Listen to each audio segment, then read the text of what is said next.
From the very first moment Elon Musk stepped onto the set, the tension was palpable. The air was thick, the atmosphere electric, and the host's forced smile did nothing to mask the unease lingering just beneath the surface. This was not going to be an ordinary interview. It wasn't staged for laughs or corporate praise. No, this was different. From the lighting to the coldness in the handshake, something was brewing. And within minutes, it would explode into a verbal clash that stunned everyone in the room. The interviewer, a veteran in his craft known for his sharp tongue and relentless style, had built a reputation for dismantling egos live on air. He had hosted presidents, athletes, and tech moguls before, but there was a distinct glint in his eye when Elon sat across from him. Perhaps it was personal, or maybe it was the looming controversy that Musk brought with him, one that had sparked outrage only weeks before. Whispers about unsafe labor conditions at one of his new factories had made the rounds, stories of overworked engineers and silenced whistleblowers. Elon had refused to comment on them publicly, until now. The first few minutes of the interview felt like a dance on broken glass. Every question was loaded, and every answer was deflective. Musk, normally calm and composed, began to show signs of irritation. The host's tone was sarcastic, his eyes cold, and his words laced with challenge. But it was when he accused Musk of exploiting human ambition to feed a narcissistic space fantasy that the temperature in the room shifted entirely.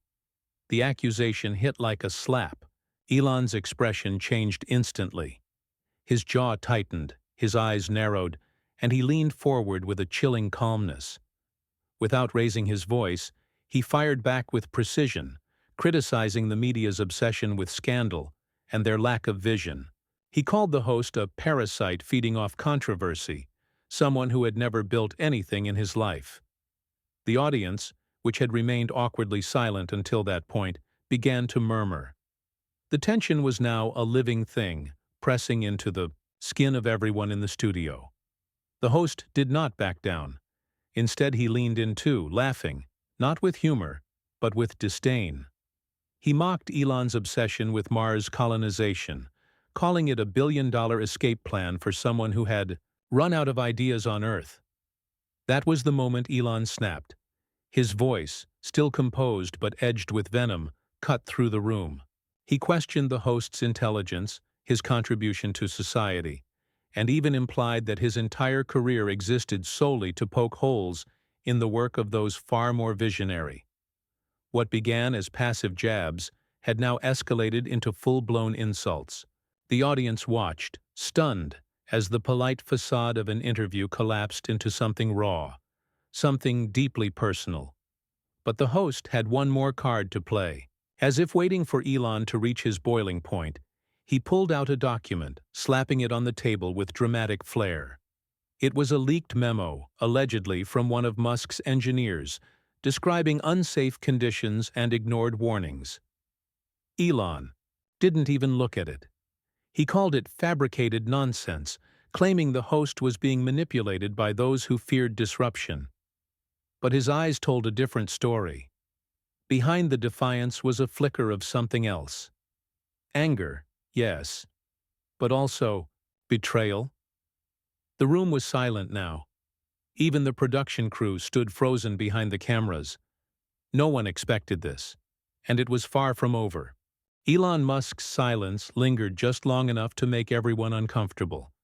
The host had expected an explosion or maybe a flat-out denial, but instead, Elon just stared at the paper with contempt, then slowly pushed it away like it wasn't worth his time. That silence, that subtle act of dismissal, only poured gasoline on the fire. The host smirked, as if he had just caught his prey mid-scheme. He leaned back in his chair with theatrical arrogance, clearly convinced he had won the upper hand. Then Elon spoke, low and cutting. He didn't defend the memo. He didn't try to explain it. He went straight for the host's jugular. He brought up a previous scandal the interviewer had tried to keep buried, one involving a failed documentary riddled with inaccuracies and retracted claims. The mention of it landed like a punch to the chest, and the smugness vanished from the host's face in an instant. That was the turning point. What started as a sharp interview turned into a full-scale verbal war. Elon accused him of weaponizing journalism for clout, of building a career out of tearing down anyone who actually dared to change the world. He said the host's job wasn't to inform the public, it was to entertain them with outrage. Every word out of Elon's mouth was heavier than the last. No longer just a response, but an accusation. A judgment. The host snapped. All pretense of professionalism dropped. He called Elon arrogant, delusional, and disconnected from reality. He scoffed at the idea that someone who flies around in private jets could understand the lives of working people. His voice rose, cracking, with something that bordered on real emotion. He wasn't just angry. He was offended, furious, challenged. Elon didn't flinch. In fact, he smiled. But it wasn't a smile of amusement. It was cold, calculated.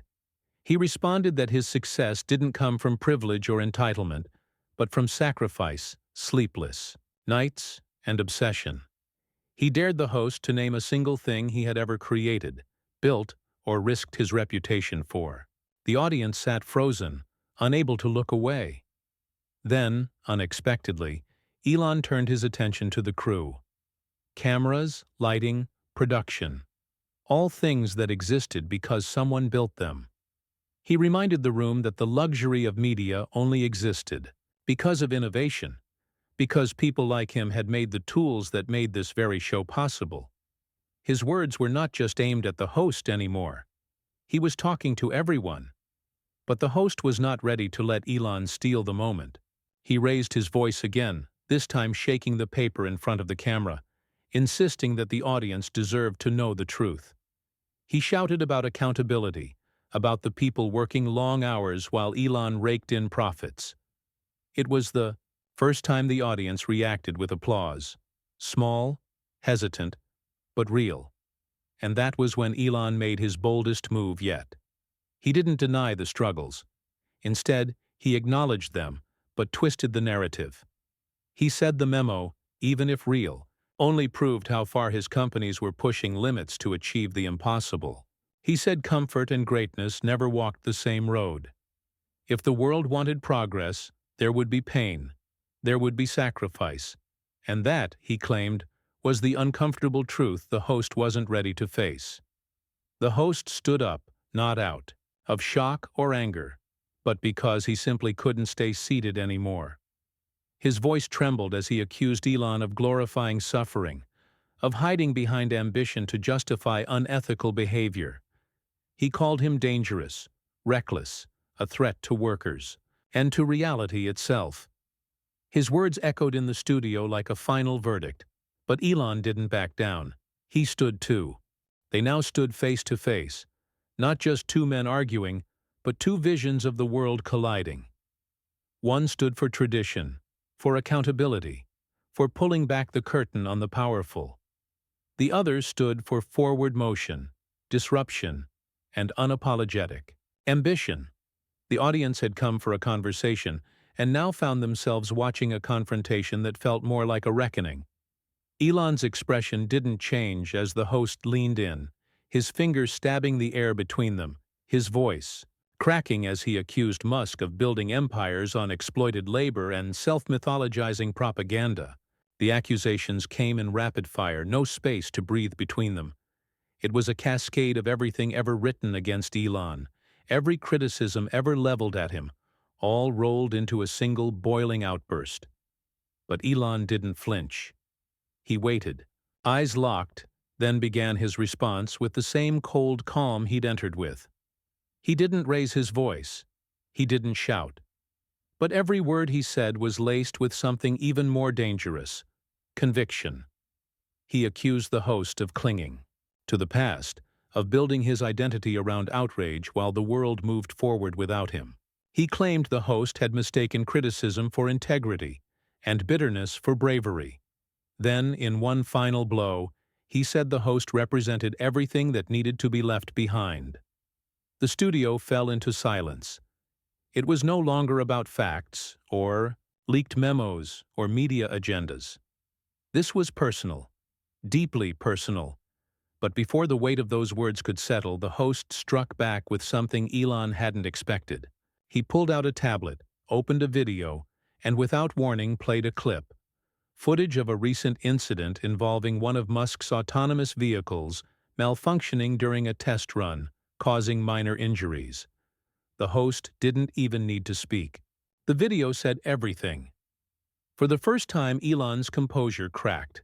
His jaw clenched, his breath hitched, and his hand moved slightly as if to stop the footage before it finished. But it was too late. The audience had seen it.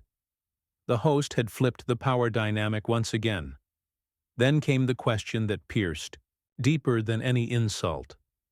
The host asked Elon, with pure contempt in his voice, if he ever stopped to think about the people, actual human beings, behind the code, the factories, the test runs. Not investors, not engineers, not the vision, just the people who had to pay the price when something went wrong. It was a moment that could have broken anyone, but Musk didn't break. He stared at the screen for a long second before turning back to the host and replying with a voice steady but sharp. He said that fear of failure had never built anything, and that real progress didn't come from playing it safe. He admitted that risks were real, that mistakes happened, but claimed the future couldn't be shaped by those too timid to risk pain for progress. He said humanity's survival depended on discomfort, on pushing limits, and that history would remember those who dared, not those who doubted. There was no applause, no laughter, just stunned silence. The host's shoulders were tense. The crew looked to one another, unsure whether they were watching a broadcast or a breakdown. The audience had never seen anything like it. Two powerful men, both unyielding, both certain they were right, locked in a battle of belief systems with the world watching. Then Elon leaned forward and said one final thing, something quiet, but chilling. He accused the host of mistaking confrontation for courage, of confusing spectacle with substance, and that maybe, just maybe, he wasn't asking these questions for the public's sake, but for his own relevance. It was a dagger to the ego, and it cut deep. The host didn't speak right away. His mouth opened, then closed, as if searching for words that had suddenly turned to dust in his throat. Elon's final remark hadn't just landed. It had sunk in, deep, sharp, unshakable. The studio so loud minutes ago now felt like a vacuum. Every crew member had stopped moving. The cameras still rolled, but no one blinked. What had started as an interview had become something far more intimate and raw, a confrontation between legacy and futurism, between old media and new power. But the host was not done.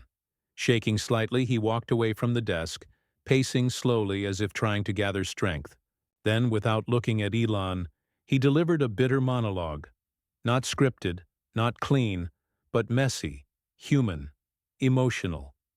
He spoke of a world where billionaires spoke about sacrifice but never truly experienced it, where people who called themselves visionaries left others behind in the dust of their ambition, where those who broke the rules were celebrated while those who followed them were forgotten.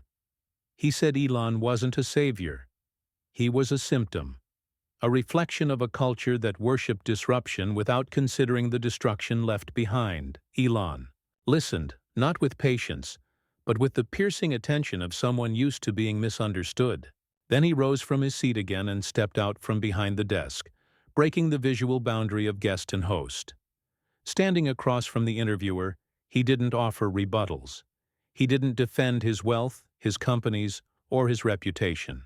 Instead, he told a story about a night years ago when everything he had built teetered on the edge of collapse, when his companies were a few days away from bankruptcy, when he had to choose which one to save and which one to let die. How he slept on the floor of the factory, covered in oil, not because it looked good in a profile, but because he had no other choice. He didn't tell it to ask for sympathy. He told it to prove one thing, that he had paid a price, whether anyone saw it or not, and for a moment the host's face shifted, not softened, but paused, because this wasn't the version of Elon Musk the world saw online or in interviews. This was something else, something stripped down. A man who, despite all the arrogance and defensiveness, had bled for what he believed in. But then came the final clash. The host turned to him, eyes burning, and asked the question that had been waiting beneath every word spoken so far. Was it worth it? The air froze again. Elon didn't respond right away. His silence wasn't evasive this time. It was reflective. Then, calmly, without bravado, he said that it wasn't about whether it was worth it to him. It was about whether it would be worth it to the world 100 years from now. Whether the seeds of pain today would bear fruit in the lives of those not yet born. Whether people would someday look back and say that this was the moment humanity stopped surviving and started advancing. It was the only moment in the entire interview where both men fell silent at the same time. No crossfire, no sneers.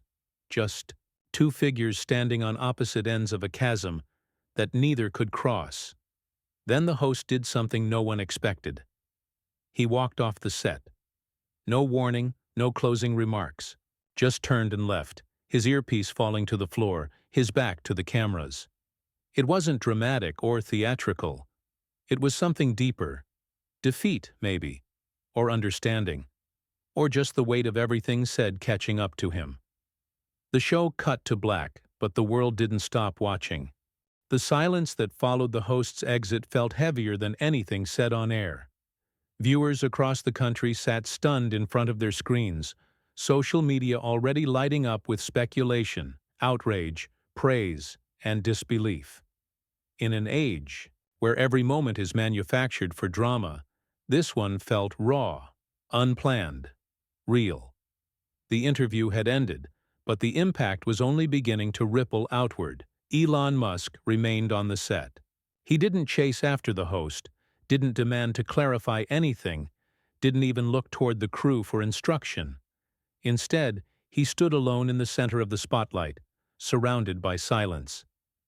Not victorious, not defeated, but undeniably transformed by the exchange.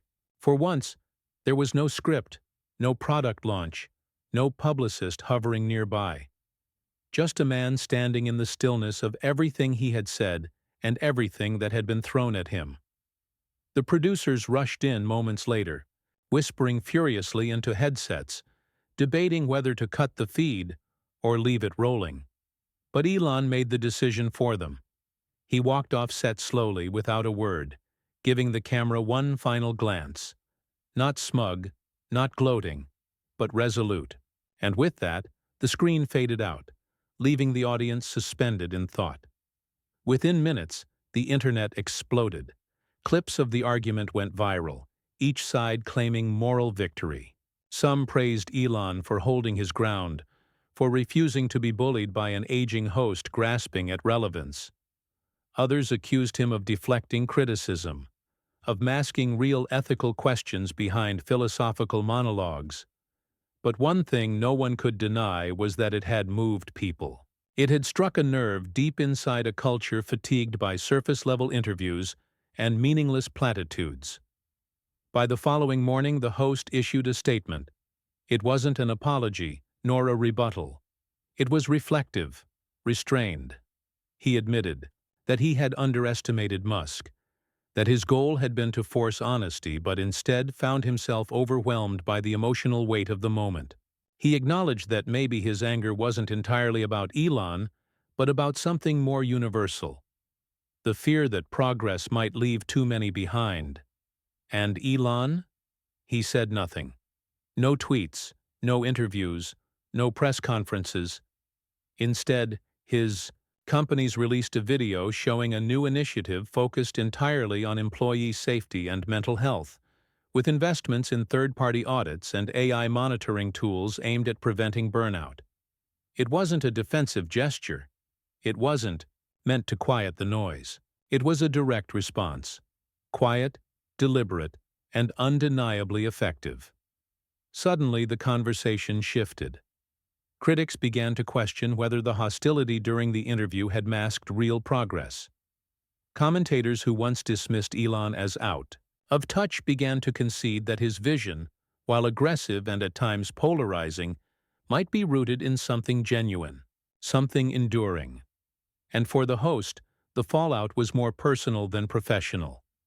He returned to his show weeks later, not as a man defeated, but as one changed. His tone was sharper, yes, but also deeper, more willing to explore discomfort, rather than merely provoke it. That infamous interview became a reference point in future episodes, a moment he never tried to erase but instead used as a reminder of what real confrontation costs. In the end, neither man won in the traditional sense, but something larger had happened. Two powerful figures had stepped beyond their personas and collided with brutal honesty. And for once, the audience wasn't handed a neat ending or a clear hero. They were left to feel something, to think, to talk. And in that space, the interview, hostile, messy, human, became more than a moment. It became a mirror held up to ambition, power, truth, and the fragile lines that separate them. And in that reflection, the world saw itself, and they could not stop watching.